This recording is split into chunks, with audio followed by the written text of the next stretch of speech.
नमस्कार प्यारे विद्यार्थियों, आप सभी का एक बार पुनः स्वागत करते हैं आपके अपने YouTube प्लेटफॉर्म संध्या कंप्यूटर क्लासेज पर।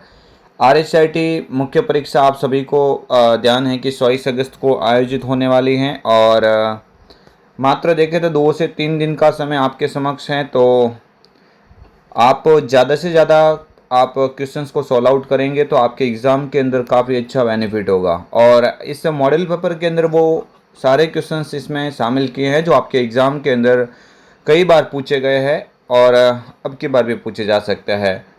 तो अगर आप इस प्लेटफॉर्म पर पहली बार विजिट कर रहे हैं तो चैनल को अवश्य सब्सक्राइब करें, साथ ही बेल आइकन को क्लिक करें ताकि आने वाले प्रत्येक वीडियो आप तक सबसे पहले पहुंच सके। दो कंप्यूटर के बीच संबंध बनाने की तकनीक या सुविधा को क्या कहा जाता है? प्रश्न एग्जाम में कई बार पूछा गया है। दो कंप्यूटर को आपस में जोड़ना एक प्रकार से इंटरफेस कहलाता है। क्या कहलाता है? इंटरफेस कहलाता है। तो ऑप्शन यहाँ पे डी इस क्वेश्चन का क्या हो जाएगा? राइट आंसर हो जाएगा। नेक्स्ट आगे वाले क्वेश्चंस की बात करते हैं। डॉक्यूमेंट को प्रिंट करने से पूर्व देखने के लिए किस कमांड का उपयोग होता है? डॉक्यूमेंट को आप प्रिंट कर रहे हैं और उससे पूर्व आप देखना चाहते हैं कि डॉक्यूमेंट कैसा दिखेगा, तो ये आपको उपलब्ध करवाता है प्रिंट प्रीव्यू। प्रिंट प्रीव्यू एक ऐसा कमांड है जो कंट्रोल पी यानी प्रिंट करने से आपको जो इंटरफेस आपके समक्ष दिखाई देता है प्रिंट से पूर्व, वो प्रिंट से पूर्व जो दिखाई देने वाला जो होता है ऑप्शन, उसी को हम क्या बोलेंगे? प्रिंट प्रीव्यू के नाम से जान सकते हैं। तो यहाँ पे करेक्ट आंसर हो जाएगा प्रिंट प्रीव्यू। आगे वाले क्वेश्चंस की बात करते हैं। क्वेश्चंस काफ़ी बेहतरीन है, एग्जाम में कई बार ये पूछा जा चुका है। एक सेल में कई सेलों में विभाजित करने के लिए किसका उपयोग किया जाता है? एक सेल होती है, उस सेल को कई भागों में विभाजित करना, एक सेल को कई भागों में विभाजित करना क्या कहलाता है? तो देखिए, बहुत सारी सेल का चयन करके उसे एक सेल में तब्दील करना वो तो कहलाता है मर्ज एंड सेंटर। लेकिन इसने क्वेश्चंस के अंदर पूछा है कि कई सेलों में विभाजित करना, एक सेल को कई सेलों में विभाजित करना, मतलब स्प्लिट सेल की बात हो रखी है। किसकी बात हो रखी है? Split cell. ऑप्शन सी के ऊपर लिखा हुआ है, ये इसका राइट आंसर हो जाएगा। आगे वाले क्वेश्चंस की बात करते हैं। फाइल खोलना, सेव, क्लोज एवं प्रिंट करने की कमांड किस टैब में होती है? तो ये जो आपके समक्ष जो नाम दे रखे हैं ये सारे के सारे ऑप्शंस आपको फाइल टैब के अंदर मिलते हैं। कहाँ पे मिलते हैं? फाइल टैब के अंदर मिलते हैं। ऑप्शंस यहाँ पे बी पे लिखा हुआ है, इसका राइट आंसर। आगे वाले क्वेश्चंस की बात कर लेते हैं। डिस्क क्लीनअप यूटिलिटी की उपयोगिता है। फिर डिस्क क्लीनअप यूटिलिटी का उपयोग आप किसके लिए करते हैं या कंप्यूटर में किसके लिए उपयोगी होता है? तो आप सभी को याद रखना है कि जो अनावश्यक फाइल होती है, जो व्यर्थ की फाइल होती है, उसको कंप्यूटर से हटाने के लिए इसका उपयोग किया जा सकता है। ऑप्शन बी, यहाँ से ये क्वेश्चन राइट हो जाएगा। आगे वाला क्वेश्चन है। वेब में एक साइट से दूसरे साइट पर जाने की प्रक्रिया क्या कहलाती है? एक साइट्स होती है, जैसे आप उसको क्लिक करेंगे आप सीधे ही दूसरे साइट के ऊपर चले जाते हैं। ये प्रोसेस किस प्रकार से जानी जाती है? तो उसको आप क्या बोलेंगे? नेविगेटिंग बोलेंगे। ऑप्शन सी के ऊपर लिखा हुआ है। एक साइट से दूसरे साइट पर जाने की प्रोसेस को नेविगेटिंग कह सकते हैं। आगे वाले क्वेश्चंस की बात करते हैं। क्वेश्चंस आप सभी के स्क्रीन के समक्ष है। कौन सा ऑपरेशन रैम द्वारा संपन्न होता है? तो रैम के द्वारा जो संपन्न होता है वो रीड एंड राइट दोनों प्रकार का होता है। केवल रीड रोम के अंदर होता है, यानी आप कह सकते हैं read and write. Option C के ऊपर लिखा हुआ है, ये इस क्वेश्चन का करेक्ट आंसर हो जाएगा। नेक्स्ट आगे वाले क्वेश्चंस की बात करते हैं। सीडी डीवीडी खाली जगह का उदाहरण है। तो भाई सीडी और डीवीडी होता है वो किसके उदाहरण हैं? तो ये सीडी डीवीडी इत्यादि किस में आते हैं? सीडी है, डीवीडी है, ये सारे के सारे किसके एग्जाम्पल हो जाएंगे? ऑप्टिकल डिस्क के एग्जाम्पल हो जाएंगे। आगे वाले क्वेश्चंस की बात करते हैं। इंटरनेट एक्सेस करने के लिए निम्न में से क्या आवश्यक है? तो आप सभी को याद रखना है, इससे मॉडेम होना चाहिए, इंटरनेट सेवा होनी चाहिए, वेब ब्राउजर भी होना चाहिए। ये सभी होंगे तभी आप इंटरनेट का प्रॉपर उपयोग कर पाएंगे। उपरोक्त सभी इस क्वेश्चंस का राइट आंसर हो जाएगा। आगे वाले क्वेश्चंस की बात करते हैं। एक ऐसी संख्या जो इंटरनेट का पता होती है। तो इंटरनेट के पते को आप आईपी पता कह सकते हैं, आईपी एड्रेस कह सकते हैं। आईपी का पूरा नाम होता है इंटरनेट प्रोटोकॉल। इंटरनेट प्रोटोकॉल, तो यहाँ से क्वेश्चंस का राइट आंसर हो जाएगा ए वाला। आगे वाले क्वेश्चंस की बात करते हैं। आप सभी से रिक्वेस्ट करेंगे कि अगर आप इस प्लेटफॉर्म पर पहली बार विजिट कर रहे हैं तो चैनल को अवश्य सब्सक्राइब कीजिएगा।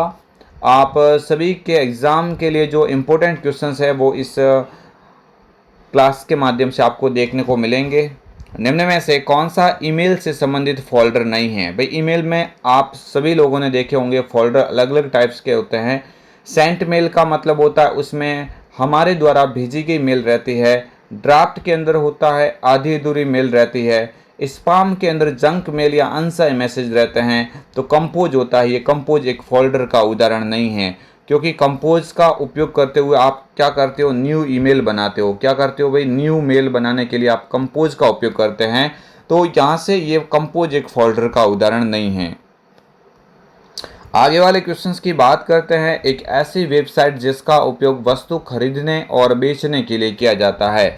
तो खरीदना और बेचना जस्ट ई कॉमर्स की श्रेणी में आता है। तो ऑप्शन डी के ऊपर लिखा हुआ है। ई कॉमर्स के अलग अलग टाइप्स होते हैं, आप सभी को पता है। B2C होता है, इसके अलावा B2B होता है, बिजनेस टू बिजनेस हो जाएगा। C2B होता है और एक होता है C2C होता है। ये 4 प्रकार के ई कॉमर्स टाइप्स होता है। ये तो इस यहाँ पे ई कॉमर्स करेक्ट आंसर हो जाएगा। इलेक्ट्रॉनिक कॉमर्स इसका पूरा नाम होता है। आगे वाले क्वेश्चंस की बात करते हैं। विंडोज़ का कौन सा प्रोग्राम फाइल व फोल्डरों को व्यवस्थित करने में काम आता है? तो फाइल और फोल्डरों को व्यवस्थित करने के लिए आप विंडोज़ एक्सप्लोरर का उपयोग करेंगे। किसका उपयोग करेंगे? Windows explorer. ऑप्शन ए के ऊपर लिखा हुआ है, ये राइट आंसर हो जाएगा। आगे वाले क्वेश्चंस की बात करते हैं। ये डॉक्यूमेंट में लिखे गए टेक्स्ट को समत ठीक करने वाली कमांड है। ऑटोमेटिकली ठीक करेगा, मीन्स बात हो रही है ऑटो करेक्ट फीचर्स की। किसकी बात हो रही है? ऑटो करेक्ट फीचर्स जो लिखा हुआ है ऑप्शन बी के ऊपर, ये इस क्वेश्चन का क्या हो जाएगा? Right answer. यानी ऑटो करेक्ट फीचर क्या करता है? ये आपके द्वारा जो भी गलती होती है उसको ऑटोमेटिक सही कर लेता है। ऑटो करेक्ट फीचर काफ़ी बेहतरीन एग्जाम्पल है, आपके इस क्वेश्चंस के अंदर देख सकते हैं। आगे वाले क्वेश्चंस की बात करते हैं। हैंड हेल्ड कंप्यूटर का उदाहरण है। भाई आप सभी को याद रखना है ऐसे कौन से कंप्यूटर जिसको अपने हाथ के द्वारा आसानी से यूज़ किया जा सकता है। यानी देखो, ये PDA होता है, पर्सनल डिजिटल असिस्टेंट, इसको हम उपयोग में लेंगे। लैपटॉप है, ये लैपटॉप होता है, ये प्रॉपरली आप अपने हथेली में रख के यूज़ नहीं कर पाते हैं, इसलिए इसको हम इस हैंड हेल्ड की श्रेणी में नहीं रखते हैं। हैंड हेल्ड की श्रेणी में आने वाले कंप्यूटर कौन कौन से होते हैं? जैसे आपका मोबाइल है, आपका मोबाइल होता है वो हैंड हेल्ड की श्रेणी में आता है। इसके अलावा टैबलेट होता है, टैबलेट भी किस में आता है? ये भी हैंड हेल्ड की श्रेणी में आता है। तो ये आप सभी को याद रखना है। टैबलेट वगैरह सब हैंड हेल्ड कंप्यूटर के उदाहरण होते हैं। आगे वाले क्वेश्चंस की बात करते हैं। अच्छा क्वेश्चन है, एग्ज़ाम में कई बार पूछा गया है। देखिए क्वेश्चंस के अंदर पूछा गया है गटर मार्जिन होता है।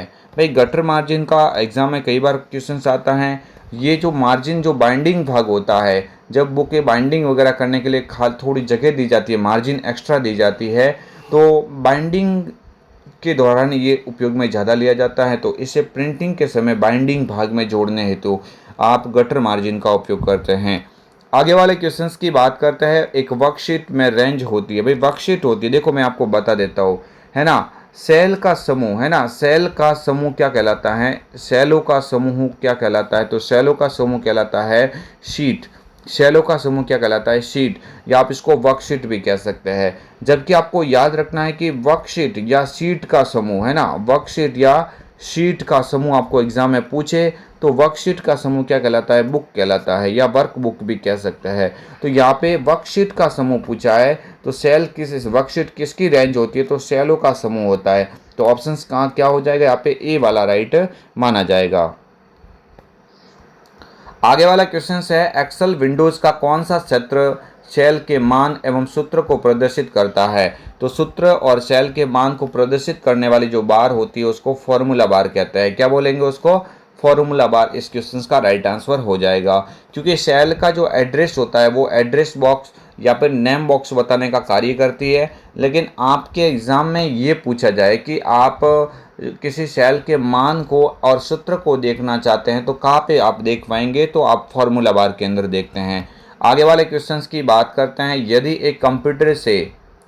एक कंप्यूटर में एक से अधिक प्रोसेसर होते हैं तो उसे क्या कहा जाएगा? तो तो उसको मल्टी प्रोसेसर के नाम से जान सकते हैं। किसको? मल्टी प्रोसेसर जानेंगे अगर एक से ज़्यादा प्रोसेसर है तो। नेक्स्ट आगे वाला क्वेश्चन है रास क्या है? RAAS। तो यहाँ पे आपको याद रखना है एक क्या होता है भाई, GPS मॉनिटरिंग और बायोमेट्रिक उपस्थिति प्रणाली रास का एग्जाम्पल हो जाएगा। क्योंकि ये जो एंटरप्राइज वेब कंटेंट प्लेटफॉर्म होता है ये राज AEM होता है। क्या होता है? राज AEM, है ना। एंटरप्राइज कंटेंट जो प्लेटफॉर्म होता है ये किसके अंदर आता है? राज AEM के अंदर आ जाएगा। आगे वाले क्वेश्चंस की बात करते हैं। नेटस्केप नेविगेटर एक प्रकार है। भाई नेटस्केप नेविगेटर बिजनेस के सेक्टर में यूज़ होने वाला पहला वेब ब्राउज़र है। तो सीधी सी बात है, यहाँ पे राइट आंसर भी क्या हो जाएगा? वेब ब्राउज़र हो जाएगा। आगे वाले क्वेश्चंस की बात करते हैं। इंटरनेट पर किसी विशेष विषय पर चर्चा करने को क्या कहते हैं? इंटरनेट के ऊपर आप विशेष चर्चा कर रहे हो तो आप इसको टेलनेट के नाम से जानेंगे। किसके नाम से जानेंगे? टेलनेट। ऑप्शन डी के ऊपर लिखा हुआ है, इस क्वेश्चन का राइट आंसर हो जाएगा। आगे वाले क्वेश्चंस की बात करते हैं। वेब स्पाइडर और वेब क्रॉलर किसके उदाहरण हैं? तो ये आप थोड़ा मोस्ट कर लीजिए, ये प्रश्न अलग अलग टाइप से पूछा जा सकता है। यानी आपके एग्जाम में ये भी पूछा जा सकता है कि सर्च इंजन किसी कंटेंट को सर्च करते समय कौन सी प्रोसेस से गुजरता है। तो वेब स्पाइडर और वेब क्रॉलर से एक ही बात होती है। इसके अलावा इंडेक्सिंग भी होता है, सर्चिंग भी होता है। तो वहाँ पे ऐसी स्थिति में आप उपरोक्त सभी करके आओगे। यहाँ पे पूछा गया है वेब स्पाइडर और वेब क्रॉलर किसके उदाहरण? तो अभी तो मैंने बोला ये सर्च इंजन के स्टेप होते हैं। तो यहाँ से डी इस क्वेश्चन का राइट आंसर हो जाएगा। आगे वाले क्वेश्चंस की बात करते हैं। किसके द्वारा मैसेज के साथ फाइल को भी भेज सकते हैं? कल परसों भी प्रश्न मैंने बताया था। तो अटैच के द्वारा आप मेल के साथ में क्या भेज सकते हैं? फाइलों को भी अटैच करके भेज सकते हैं। तो यहाँ से अटैच ही इस क्वेश्चन का राइट आंसर होगा। नेक्स्ट आगे वाला क्वेश्चन है। शिक्षा के क्षेत्र में कंप्यूटर का उपयोग होता है। तो भाई शिक्षा के क्षेत्र में आप स्मार्ट क्लास है, ऑनलाइन शिक्षा, डिजिटल लाइब्रेरी है, अनुसंधान, तो यहाँ पे उपरोक्त सभी करेंगे। उपरोक्त सभी यहाँ से कर लेंगे। आगे वाला क्वेश्चन है प्रिंटर किससे संबंधित होता है? तो प्रिंटर आप सभी को याद रखना है कॉपी को बाहर निकालता है, पेज को बाहर निकालता है। इसका मतलब क्या हो जाएगा? आउटपुट हो जाएगा। एक प्रिंटर की क्वालिटी का भी क्वेश्चन एग्जाम में पूछा गया है कि प्रिंटर की जो क्वालिटी होती है वो किस में मापी जाती है? तो आपका राइट आंसर हो जाएगा DPI। DPI का पूरा नाम डॉट पर इंच होता है। क्या होता है? डॉट पर इंच होता है। नेक्स्ट है निम्नलिखित में से कौन सा प्रिंटर सबसे अच्छी गुणवत्ता वाली वेक्टर ग्राफिक्स का उत्पादन करता है? तो सबसे अच्छी क्वालिटी वाली जो प्रिंटिंग का उत्पादन करेगा वो कौन सा है? प्लॉटर। कौन सा हो जाएगा? प्लॉटर। तो प्लॉटर एग्जाम में आपके पूछा जा सकता है। यहाँ पे ऑप्शन डी राइट हो जाएगा। सबसे उच्च क्वालिटी वाली वेक्टर का उत्पादन कौन करेगा? प्लॉटर करेगा। आगे वाले क्वेश्चंस की बात करें तो किसी फाइल का नाम बदलने के लिए किस फंक्शन कुंजी का उपयोग किया जाता है? देखिए जो फंक्शन कुंजी होती है उनकी टोटल संख्या कितनी होती है? 12, है ना। ये कीबोर्ड के सबसे ऊपर वाले भाग में आपको दिखाई देती है और इसके अंदर से F2 होता है। इस F2 के द्वारा आप किसी फाइल अथवा फोल्डर का नाम बदल सकते हैं। क्या बदल सकते हैं? नाम बदल सकते हैं। तो इसका मतलब F2 यहाँ से करेक्ट हो जाएगा। आगे वाले क्वेश्चंस की बात करते हैं। पेन ड्राइव का इस्तेमाल होता है। भाई पेन ड्राइव किसके लिए इस्तेमाल होती है? तो पहली बात पेन ड्राइव के बारे में 2-4 पॉइंट देख लेते हैं। पेन ड्राइव को आपको याद रखना है, इस पेन ड्राइव को फ्लैश मेमोरी भी कहा जाता है। पेन ड्राइव को आप क्या बोल सकते हैं और अन्य नाम क्या है इसका? फ्लैश मेमोरी भी कह सकते हैं। ये सेकेंडरी मेमोरी का उदाहरण है और ये एक किसके लिए काम में ली जाती है? भाई भंडारण के लिए काम में ली जाती है, क्योंकि एक मेमोरी है तो भंडारण के लिए ही इसका उपयोग होगा। आगे वाले क्वेश्चंस की बात करते हैं। बार कोड रीडर क्या है? भाई सबसे पहले आपको याद रखना है बार कोड रीडर यानी BCR। BCR एक इनपुट डिवाइस होता है। क्या होता है? एक इनपुट डिवाइस होता है जो खड़ी श्रृंखला किसी कोडिंग श्रृंखला को ऐसे स्कैन करके उसकी जांच करके उसका परिणाम देता है। यहाँ से इनपुट युक्ति कर लेंगे। आगे वाले क्वेश्चंस की बात कर लेते हैं। क्वेश्चंस आपकी स्क्रीन के समक्ष है। निम्न में से कौन सी कुंजी टॉगल कुंजी नहीं है? आप सभी को याद रखना टॉगल कुंजी कौन कौन सी होती है? तो टॉगल कुंजी आप सभी को याद रखना है। एक तो कौन सी होती है? एक तो होती है कैप्स लॉक। कौन सी होती है भाई? Caps lock. और दूसरी कौन सी होती है? दूसरी होती है नम लॉक। कौन सी होती है? Num lock. तीसरी होती है जिसका नाम क्या है, स्क्रॉल लॉक। तो इन तीनों के अलावा कौन सा नाम आपको अलग दिख रहा है, तो आपको याद रखना है कि भाई कंट्रोल दिख रहा है मुझे। क्या दिख रहा है, कंट्रोल। तो कंट्रोल एक कॉम्बिनेशन का उदाहरण होता है, कंट्रोल कॉम्बिनेशन की श्रेणी में आता है। तो यहाँ से ऑप्शंस कौन सा हो जाएगा भाई, ऑप्शंस आपके सामने दिख रहा है कंट्रोल। क्यों, कंट्रोल किस में आता है, तो कंट्रोल आपको ध्यान रखना है ये कॉम्बिनेशन के अंदर आता है। कौन सी की का उदाहरण है, ये तो कॉम्बिनेशन की का उदाहरण होता है, कॉम्बिनेशन की का उदाहरण होता है, ये टॉगल कीज के अंदर नहीं आता है। आगे वाले क्वेश्चंस की बात करते हैं। एक वीजीए कार्ड एक प्रकार है। तो वीजीए कार्ड क्या होता है, तो वीजीए कार्ड आपको याद रखना है ग्राफिक्स कार्ड होता है। क्या होता है, एक ग्राफिक्स अडेप्टर कार्ड होता है। ऑप्शन ए यहाँ से राइट हो आंसर हो जाएगा। एक आपको पूछा जा सकता है वीजीए केबल भी होती है ना, वीजीए केबल। वीजीए केबल में पिन की संख्या पूछे तो आपको याद रखना उसमें 15 पिन होते हैं। क्या होती है, यहाँ पे वीजीए कार्ड का पूछा तो यहाँ पे ग्राफिक्स कार्ड करके आ जाएंगे।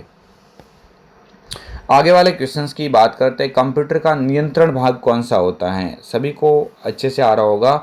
नियंत्रण भाग जो होता है उसको हम क्या बोलते हैं, सीपीयू। और सीपीयू का पूरा नाम क्या होता है, सेंट्रल प्रोसेसिंग यूनिट होता है।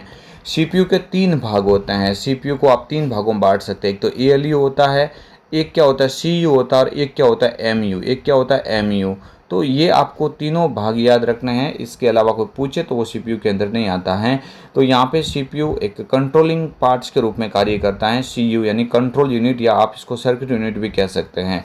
आगे वाले क्वेश्चंस की बात करते हैं। निम्न में से कौन सा एप्लीकेशन सॉफ्टवेयर नहीं है। सॉफ्टवेयर 2 प्रकार के होते हैं। सॉफ्टवेयर को हम 2 भागों में बांटते हैं भाई। सॉफ्टवेयर को हम 2 भागों में बांटते हैं। एक तो कौन सा होता है, एक तो एप्लीकेशन होता है। कौन सा होता है, एप्लीकेशन सॉफ्टवेयर का उदाहरण होता है। और एक होता है जिसका नाम होता है सिस्टम सॉफ्टवेयर। तो ये सिस्टम सॉफ्टवेयर वो सॉफ्टवेयर होते हैं जो यूजर और कंप्यूटर के बीच इंटरफेस करवाता है। Windows 10, Windows 11, Windows 7, XP, Vista, Android, Linux, Apple iOS, ये सारे एक सिस्टम सॉफ्टवेयर यानी ऑपरेटिंग सिस्टम की श्रेणी में आते हैं। बाकी जितने भी ऐप्स आप देखते हो वो सारे एप्लीकेशन सॉफ्टवेयर के एग्जाम्पल है। तो यहाँ पे कौन सा नहीं है, तो आपको याद रखना है विंडोज़ एक्सपी तो क्या होता है, सिस्टम सॉफ्टवेयर होता है। बाकी ये तीनों हैं वो एप्लीकेशन के एग्जाम्पल होते हैं। तो यहाँ से ऑप्शन ए क्या हो जाएगा, राइट आंसर हो जाएगा। आगे वाले क्वेश्चंस की बात करते हैं। सूचना का सुपर हाईवे के नाम से प्रसिद्ध है। सूचना का सुपर हाईवे के नाम से किसको जानते हैं भाई, आप इंटरनेट को जानते हैं। किसको बोलते हैं, इंटरनेट को आप सूचना का सुपर हाईवे कह सकते हैं। तो यहाँ पे ऑप्शन एक राइट हो जाएगा। ये आपके समक्ष है महत्वपूर्ण 35 क्वेश्चंस। आप कमेंट बॉक्स में अवश्य टाइप करके बताएं कि आप इसमें से कितने क्वेश्चंस करेक्ट कर पाए।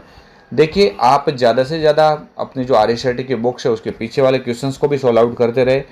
2 से 3 टॉपिक नए जोड़े गए हैं जो मैं आपको समय समय पर उन नए क्वेश्चंस को भी शामिल कर रहा हूँ। और आप अगर इस चैनल के माध्यम से एग्ज़ाम तक जुड़े रहेंगे तो आप निश्चित ही आप बेहतरीन से बेहतरीन अपना पेपर कर पाएंगे। तो मिलते हैं आपको एक और कल अन्य वीडियो के साथ में। तब तक के लिए जय हिंद, वंदे मातरम, जय भारत।